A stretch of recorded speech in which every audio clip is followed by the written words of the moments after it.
Kryeministri Edi Rama zhvilloi një vizitë në 10 Downing Street, ku u takua me Kryeministrin e Britanisë së Madhe, David Cameron. Gjatë takimit me homologun britanik, Kryeministri Rama u përqendrua tek ardhmja evropiane e Shqipërisë dhe theksoi reformat e ndërmarra nga Qeveria shqiptare në kuadër të luftës kundër krimit, organizuar dhe korrupsionit. Dy kryeministrat biseduan edhe për marrëdhëniet bilaterale mes dy vendeve që u cilësuan të shkëlqyera, si dhe për bashkëpunimin ekonomik dhe tregtar. Kryeministri Cameron e uroi Kryeministrin Rama për marrjen e detyrës dhe theksoi se qeveria e tij mbështet integrimin evropian të Shqipërisë.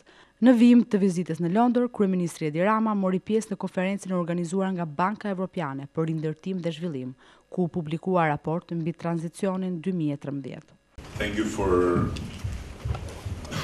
giving me this opportunity, and at the same time I feel very grateful to Eric and to the team of EBRD for putting us in the position to be able to start a common program which will basically tackle the problems that were somehow mentioned here.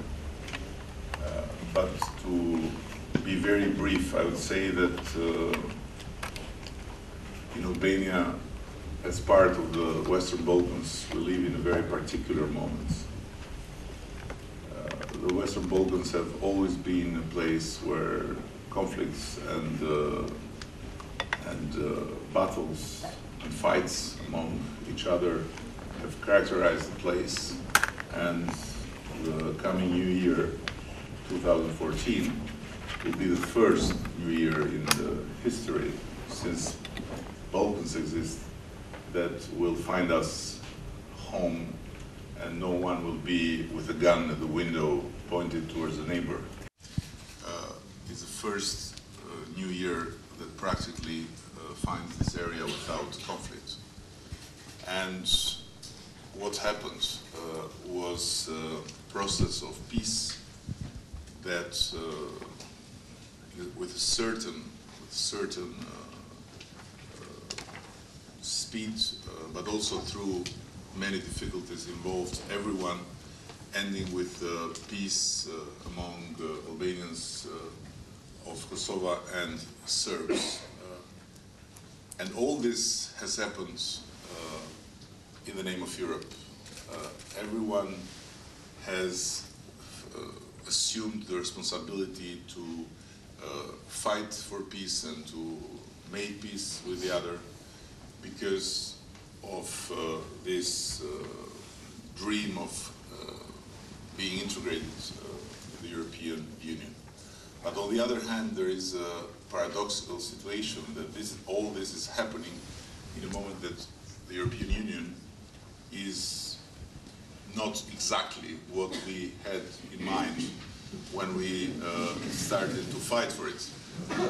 And more we approach it, more we have to deal with a different thing than what we dreamt of.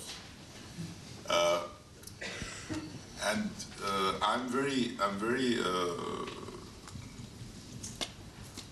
very interested about this report because it underlines something that is always or more or less forgotten during all these efforts to go towards Europe, which has to do with the human capital.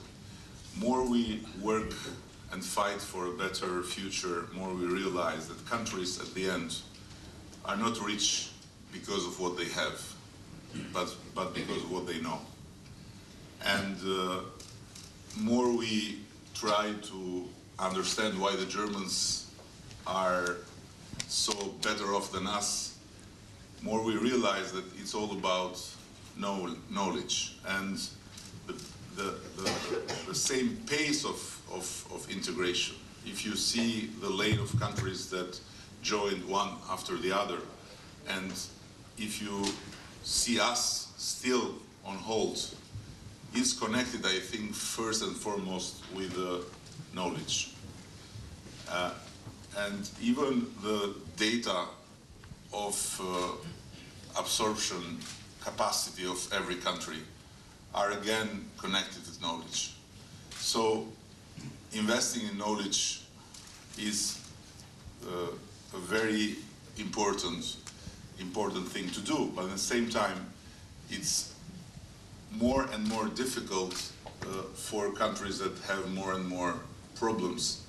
And so it looks like we have to deal with a very contradictory dilemma, because when you invest in knowledge, you don't get re-elected.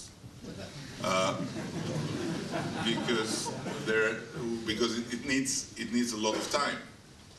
At the same time, when you don't invest in knowledge, you may get re-elected, but you have to deal with more and more troubles.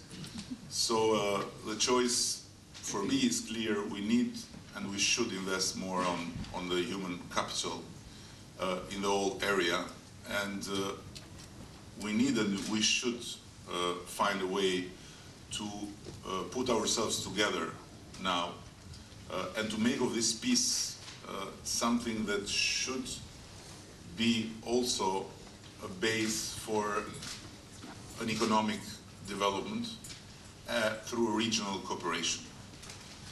And I would conclude with an episode. Last 2 weeks ago, I visited Macedonia, and I had a press conference with the Prime Minister of Macedonia.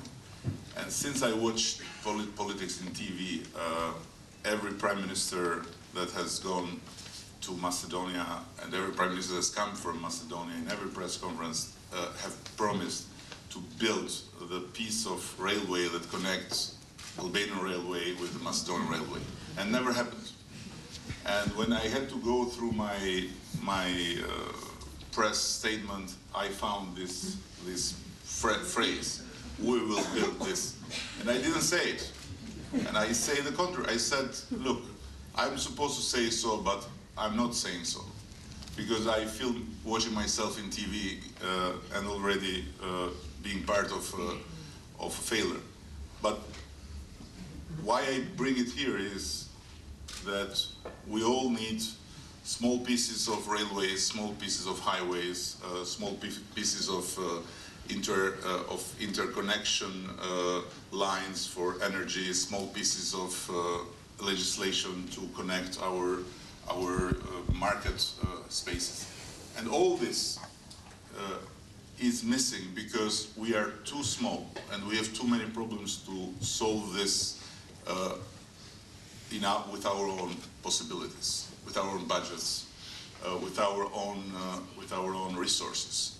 So we should absolutely come together and advocate for a different type of economic development that should be based much more on a borderless vision and much more on thinking about the next generations of our own countries as the next generations of Europeans, without waiting really that this would happen once we are in Europe, because we risk then on one hand to be out of Europe, and on the other hand to have a next generations that will be far from being ready to behave like European Union citizens, and not without reasons.